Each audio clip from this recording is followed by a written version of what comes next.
廃れキャラクターバーッと大紹介。おはいえなし。突然ですが皆さん、ソシャゲって何きっかけで始めますか？まあキャラですよね。私もです。今回は王者ホヨバゲーの一角、崩壊スターレールの星5キャラ55人をざっくりご紹介。バーッと眺めて自分だけの推しをぜひ見つけてください。早速本編どうぞ。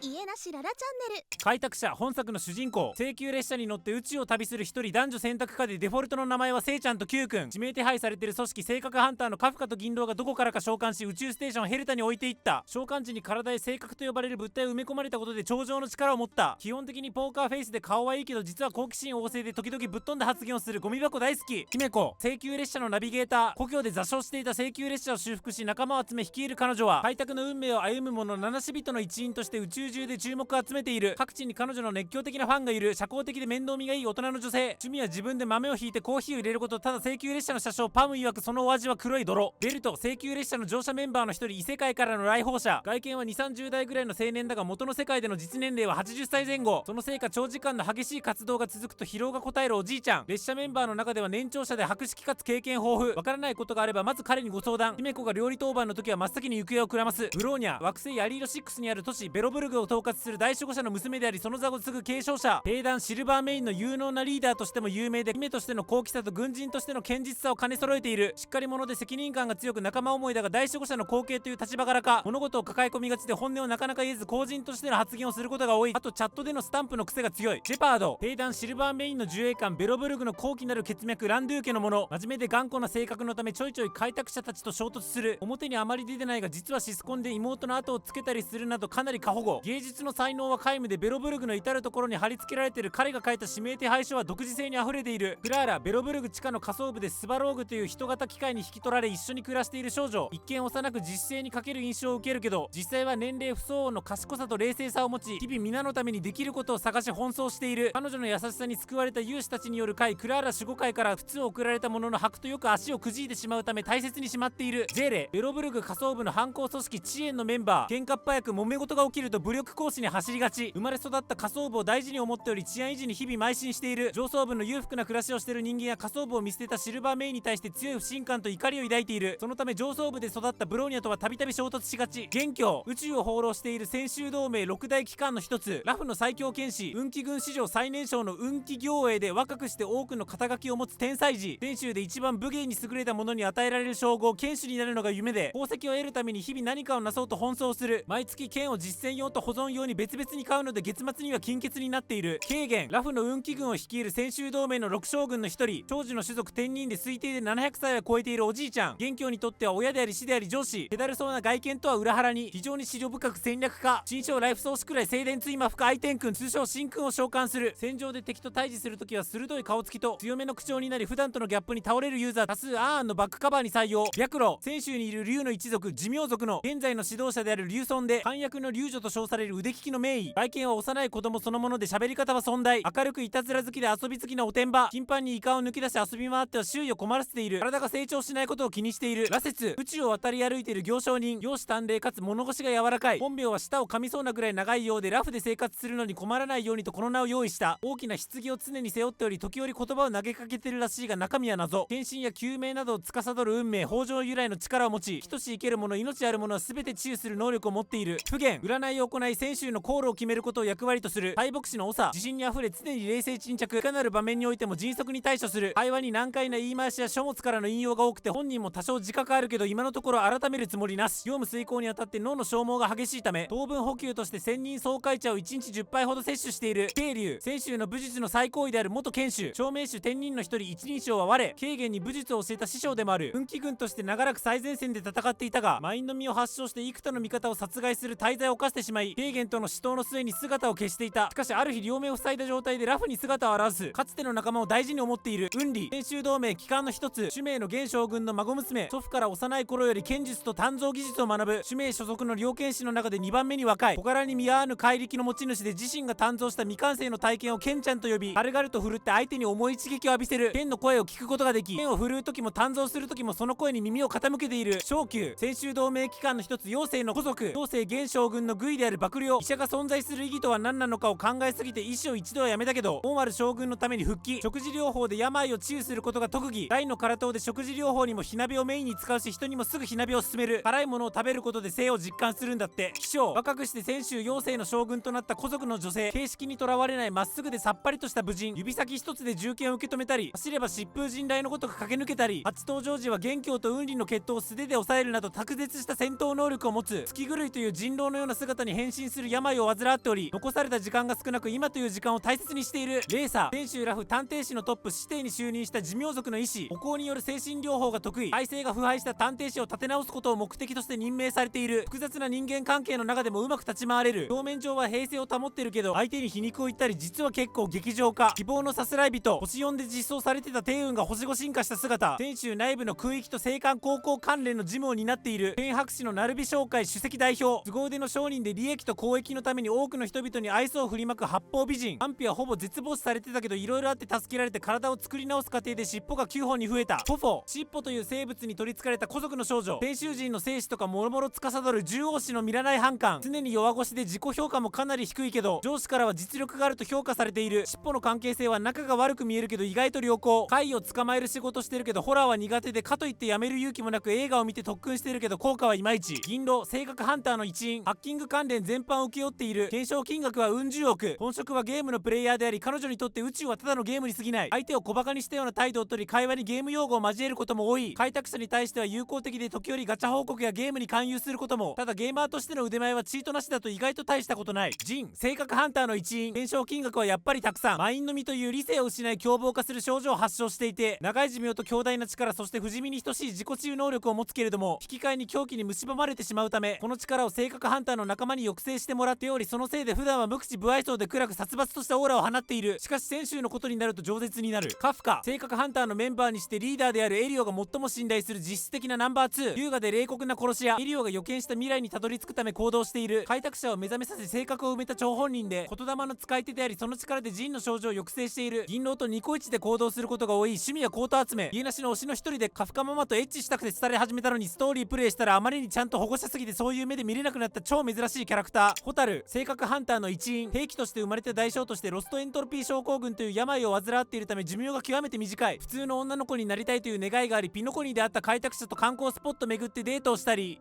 二人きりで写真を撮ったりと、年相応の少女らしさを見せる。公式お気に入りのキャラなのか、出番はかなり多め。アルジェンティ、準備のアイオンを進行する派閥、準備の騎士団の一人。正直で堂々とした性格をしており、天性の好奇さによって人々に尊敬されている。宇宙を一人で渡り歩き、行く先々で助けを求める者に手を差し伸べようとするけど、その度に準備のアイオンへの賛美を相手に要求している。彼単独でのフラワーショップとのコラボイベントが開催されたこともある。ルアン名、知恵のアイオン配下に属する派閥、天才クラブ会員番号81番。生まれ持った素質と驚異的な執着でアイオンの一別を受けて生命の根源に関する研究と探求を始めた。伝統的な劇とお菓子が大好きで、物腰が柔らかく優雅な生命科学の専門家だが、天才クラブらしく初対面の開拓者に薬持ったりとやっぱり性格には難がある。被弾時の楽しいですかボイスが好き。ドクターレイシオ、知恵のアイオン配下に属する派閥、博識学会で真理を探求する者、初の限定星5配布キャラ。立ち振る舞いはエレガントだが毒舌で偏屈。バカアホ間抜けを見ると死にたくなるので、普段は奇妙な石膏頭をかぶって視界からシャットアウトしている。なぜか風呂関係のネタが多くて公式の同時イベントにてネタにされている。0点マイナスだ。トパーズ、孫悟の運命を進行する集団スターピースカンパニー戦略投資部の高級幹部10の赤心の一人。厄介なプロジェクトであろうと 80% 以上の成功率を収めてる腕利き。母性をカンパニーに救われたことで社員となった過去があり、弱肉強食を絶対の真理として掲げながらも取引に対しては真摯に向き合っている。相棒の次元プーマンカブは富のありかを鋭く感知できる。アベンチュリン、スターピースカンパニー戦略投資部の10の赤心の一人。トパーズ同様カンパニー内では穏健派良識派に分類される。開拓者をマイフレンドと呼ぶ。生まれつき並外れた幸運の持ち主であり、賭け事においては今まで負けたことがない。ハイリスクハイリターンが人生のポリシー。彼もアンアンの表紙になりロングインタビューも掲載されている。ジェイド、10の赤心の一人。部長代理を務めることもあるベテラン。冷たく優雅な貸金屋で人の心を読むことが得意。価値の高いものを手に入れるためなら辛抱強く待つことも厭わない。何も持ってないようにも見える顧客から価値を絞り取ることにも長けている。趣味でボーンショップ翡翠という店を経営している。ロビン、銀河に名を馳せるピノコニー出身の歌手。頭上に輪っか力がついてたり同族であればテレパシーで会話ができる種族天幹族の少女、調和の力で歌声を届け、ファンだけではなく世界中の生命に共感を与えることができる。純粋で心優しい性格ながら争いなどで世の汚さを痛感しても誠実さを保ち気丈に前を向いて生き続ける強い心を持っている。サンデー、調和のアイオンを信仰する集団ファミリーに属するオーク家の当主、ロビンの兄、献身的な博愛主義者で幼少期に妹と誓い合った。誰もが平和を享受できる真の楽園を築くことの実現を目指している。敵に対しては声を荒げたりなど直情的な一面がある。名前的にも曜日とか休日の概念が絡むからか、ワークデーやらデイさんやらいろいろ好きなこと言われている。花火、優越のアイオンを崇拝する仮面の愚者に所属している。出自も経歴も謎に包まれた少女、天性ともいえる演技の才能を持ち誰でも演じることができる。基本的には楽しいかどうかを優先しているけど、その楽しいことに一般的な道徳は考慮されていない。愛らしい花火人形を見かけたら要注意。ブラックスワン、記憶のアイオンを崇拝する一団、ガーデンオブリコレクションのメモキーパー、神出鬼没に現れてはあらゆるものの記憶を見ることを生きがいとしている。公的で大胆な行動に出ることもあるけど、犠牲者が出るような事態は望んでおらず、計算ミスが起きれば素直に反省する。家なしの推しの一人で、ゲーム始める前までブラスワのおねしょたが大好きだったんだけど、作中であまりにもそう受けすぎてやっぱりそういう目線で見られなくなってしまった。読み、純種の IO に関連する派閥巡回レンジャーを自称する旅人、本名は不明、淡白で寡黙な人柄、物事を覚えるのが苦手で同じ景色が続くような空間ではよく道に迷う。しかし目に見えないものを察知するほどの鋭い感覚を持ち、基本的には感覚で物事を捉えるようにしている。故郷の伝統で化粧道具を持ち歩く習慣があったため常に化粧道具を持ち歩いている。ブートヒル、巡回レンジャーの一員、自身の戦闘力を高めることに夢中で、結果体の9割が義肢で改造されたサイボーグと化している。今までにいくつもの凶悪事件を解決しているものの、手段の正当性を度外視した行動によってカンパニーからは指名手配の常連となっている。身体改造の影響で一定以上の汚い発言がキューティーとかベイビーとかの言葉に変換される。ランハ、巡回レンジャーの一員、閃光弾のようにピノコニーに現れ、この世の全てを忍法に結びつける自称忍者の不思議な少女、ある悪党を銀河の果てまで追い続けている。この世全ての物事を忍者と結びつけて認識しており、本人の口から出力される名前や言葉もそれらに見合った忍者声に変換される。マダムヘルタ、自身の名を冠する宇宙ステーションヘルタの主、天才クラブ会員番号83番、知恵のアイオンから力を与えられた司令でもある。普段は人前に姿を見せずステーション内の各地に配置されている。自身の幼少期の姿を模した人形を遠隔操作している。自身を100万年に一人の天才と豪語し、自らの姿人に囲まれることを最高と語る生粋のナルシスト。アグライア、未知の惑星オンパロスに存在する神々タイタンの神託に選ばれた者、黄金衛の一人、ロマンの神から神権を受け継いだため半分ほど人間性を失った半身となっている。黄金衛のリーダーでもあり、オンパロスの都オクヘイマの実質的な統治者。長く半身として生きてきたがゆえに人間不信気味でレスバ最強。バニオや服を作ることが好き。トリビー、本名はトリスビアス、オンパロスの門と道のタイタンを信仰する都市国家ヤヌサポリスの大司祭であり、オンパロスで最初の半身となった黄金衛。半身になった際に神託を世に広める役割を負い、体が分裂し今は三つ子として存在。3人それぞれにトリビー、トリアン、トリノンという名前がついている。すでに1000年以上生きており、アグライアにとっては死にあたる。モーディス、紛争のタイタンを信仰する都市国家クレムノスの王子で黄金衛の一人。黄金衛への覚醒の際に不死の肉体を得る。祖国が暗黒の塩という災害に襲われたことをきっかけにオクヘイマへ民と共にやってきた。オンパロスの歴史に詳しく料理も得意であるなど、武力以外でも優れた能力や素養を持つけど算数とかの計算は苦手。キャストリス、死を信仰する都市国家エイジリアの特選の聖女であり黄金衛の一人。現在は納棺師としてオクヘイマの墓地を管理する仕事をしている。触れた者の生命を散らしてしまう死の呪いを持っているため、人間含む生物全般に触れることができない。趣味は手芸と読書で生物に触れられない寂しさを作った動物のぬいぐるみと毎晩一緒に寝ることで埋めている。アナイクス、本名はアナクサゴラスでこっちで呼べと強要してくる。理性のタイタンを信仰する都市国家シンゴの呪帝の七賢人の一人であり黄金衛の一人でもある。自分の話を遮られることをひどく嫌ってるけど、それはそれとしてただ質問には律儀に答える。アグライアとは犬猿の中、見かけによらず大地獣激推しで、夜は大地獣のパジャマを着て寝ているとか。ヒアンシー、本名ヒヤシンシア、天空のタイタンを信仰する雲上の都市国家金光の庭に属する黄金衛の一人。アナイクスの助手であり医師でもある。瀕死の患者を治癒する高い医療技術だけではなく、不安を与えないよう患者の前では決してネガティブな自分は見せないなど、精神的な部分にも配慮できる医者の鏡。アグライアの表情や声色から本心を見抜くなど洞察力にも長けている。他人の声真似がうまい。サフェル、失われた盗賊の都市国家ドロス出身黄金衛の一人。奇術のタイタンの神権を受け継いだ半身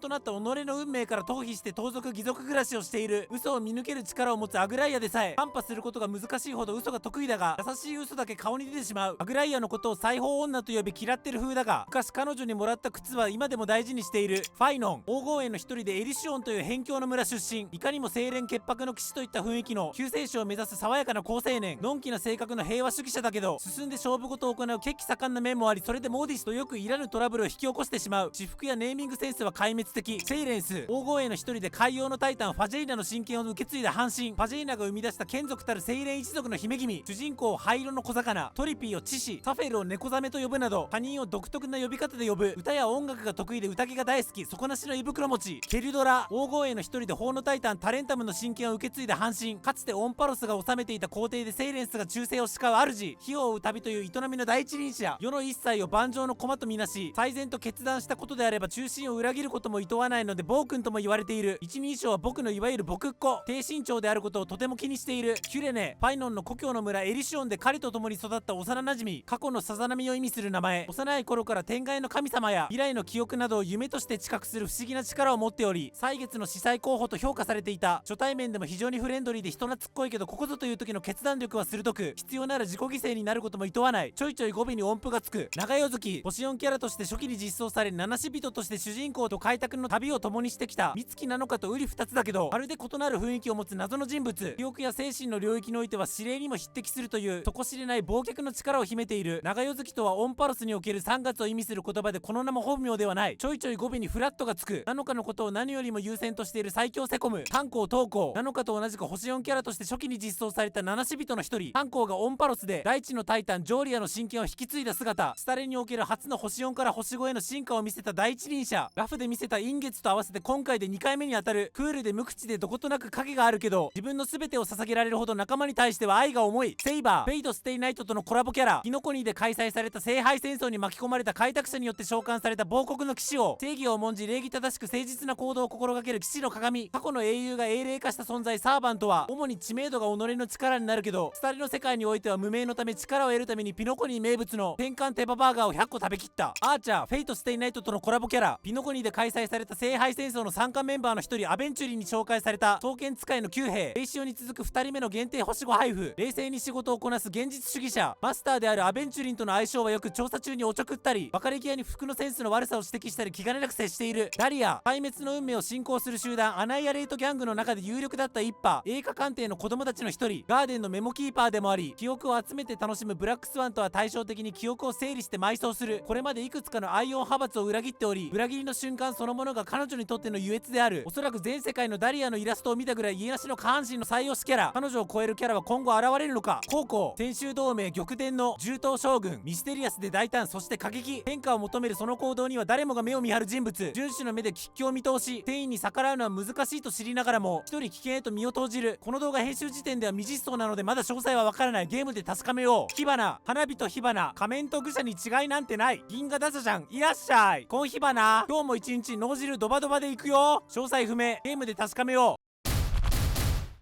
以上55名スタレ星5キャラのご紹介でした。推しは見つかりましたでしょうか。お、このキャラええやんけって見つけた方、概要欄のリンクからゲームをダウンロードください。もうちょっと考えたい方はこの動画で比較検討してもらえればと思います。皆さんの推しキャラは誰でしょうか。ぜひコメントで教えてください。今後もホヨバゲーしゃぶっていきますので、この動画が面白かったらチャンネル登録お願いします。動画化に至らない小ネタは X で語ります。そちらもフォロー何卒おつゆなし。